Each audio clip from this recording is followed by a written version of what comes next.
I want to move on quickly to a huge debate raging on Twitter and, between Patriots writers and analysts is the weapons. Okay. And this seems like a really easy debate to solve. Is it Cam or is it the weapons? It's both. Correct. But it feels like you have to fall on one side or the other of this argument, or else you're an idiot and you don't understand football. But really, at the end of the day, certainly, yes, Cam has been demonstrably bad, but does this absolve the receivers from being, not saying you could have the best receivers in the world. If Cam's not able to throw to open guys now, he's not going to be able to throw to even more open guys if the weapons are great. So certainly if the quarterback is broken, that's a problem.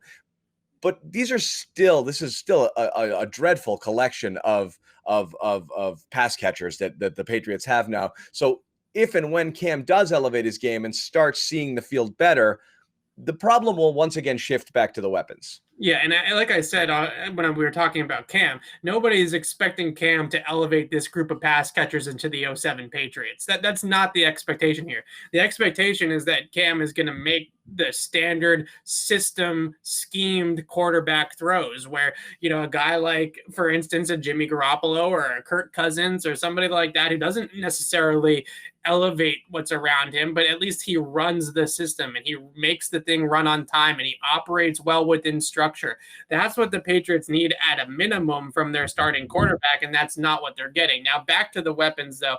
To me, there's two things going on here. One of them is how defenses are defending the Patriots and what that says about their weapons. And the second thing is what we're actually seeing on tape as a result of that. So the statistics that I look up, oftentimes I look at them and I say, okay, that makes sense. But what then does the tape say about what's actually happening and what's actually leading to that? So right now, the Patriots are facing either single high coverage or cover zero on 70% of their plays, which is top 5 in the league in frequency. So basically what that means is that defenses are putting one safety up top. They're saying nobody's afraid of anybody on the outside that the Patriots might have one-on-one. We're going to put 7 or 8 guys in the box. We're going to make sure we stop the run. We're going to make sure we bracket Julian Edelman in the middle of the field and force Cam elsewhere.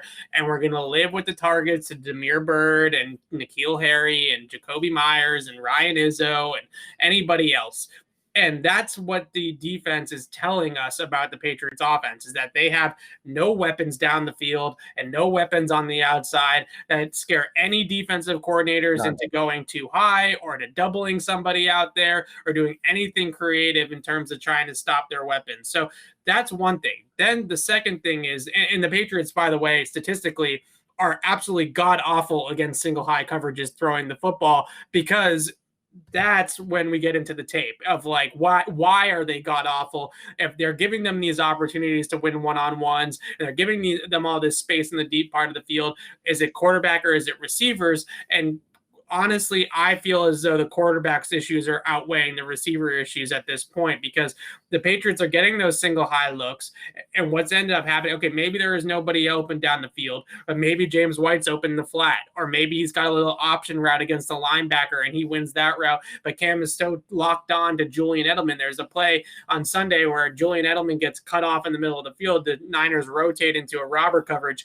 They cut off Julian Edelman's route. James White is one-on-one on an option route against an edge defender dropping off the line of scrimmage in coverage against your best third down running back on 3rd and 4. And Cam is just so late to it that by the time he throws the ball to James White, A, it's off target. It was low into the inside. Yep. But B, the safety from over the top is going from the middle of the field, post safety, all the way down to the line of scrimmage to get James White, because A, they don't care about Damiere Byrd's route on the outside, so they're not worried that the safety needs to be involved. And B, we're already over 3 seconds on the clock already that Cam Newton's been patting the ball in the pocket. So everything's telegraphed at that point, right?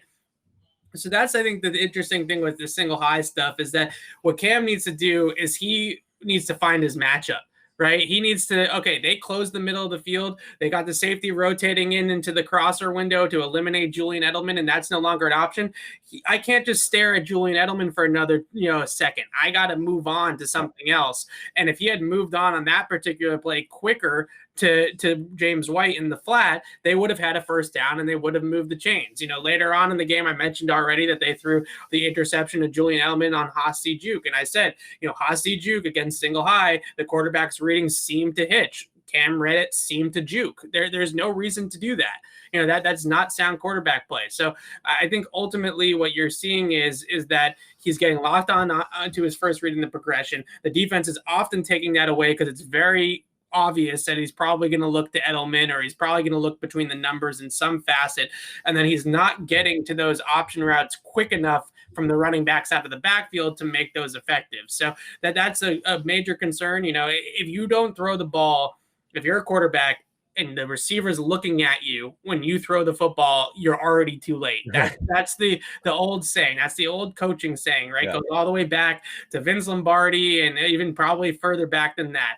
That if the receiver is already looking at you when you throw the football, it's too late. And if you go and watch that 3rd and 4 play with James White in the flat, James White is just sitting there waiting for the ball. And it finally comes and the safety is already all over him. Yeah. Well, to put a ball in the weapons conversation, again, we've gone a little bit back to Cam and his lack of recognition. One is certainly not helping the other here. But again, if there's any question whether the Patriots' weapons are poor, the team itself has been telling you this for a year and a half, 2 years, when they drafted a receiver in the first round, drafted another running back, drafted 2 tight ends this year, went out and signed head case Antonio Brown, or traded for him, devoted money to him, brought back Josh Gordon. They've been telegraphing and telling the world, we do not believe in the current set of weapons that we have, and we need to upgrade them. And if there's any question whether or not this is a substandard group, just look what Tom Brady is doing in Tampa